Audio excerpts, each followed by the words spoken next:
এবং শাফিদের নামাজের নিয়মে কি পার্থক্য?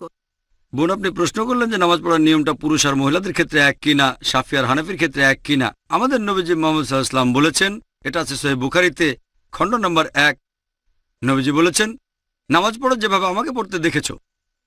নবীজি এটা বলেননি যে মহিলারা একভাবে নামাজ পড়বে, পুরুষরা আরেকভাবে নামাজ পড়বে। আরেকটা হাদিস, এটা হচ্ছে সহিহ বুখারী খণ্ড 1 বুক অব সালাহ, যে সাহাবিয়াগণও পুরুষদের মতো করে নামাজ পড়তেন।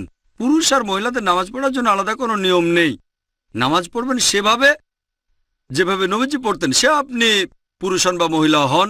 আমি জানি বাজারে এরকম কিছু বই পাওয়া যায়, ইন্ডিয়া সহ সারা পৃথিবীতেই বিভিন্ন মতবাদের লোকজন বলে মহিলাদের জন্য নামাজ পড়ার নিয়মটা আলাদা আর পুরুষদের নামাজ পড়ার নিয়ম আলাদা। এরকম কোনো হাদিস নেই। ইসলাম সম্পর্কে যদি কিছু বলেন, সেখানে কোরআন বা সহিহ হাদিসের রেফারেন্স থাকতে হবে। সব সময় কোরআন এবং সহিহ হাদিস। তাহলে যখন রেফারেন্স দেবেন, যে কোনো বিশেষজ্ঞ হোক পৃথিবীর সব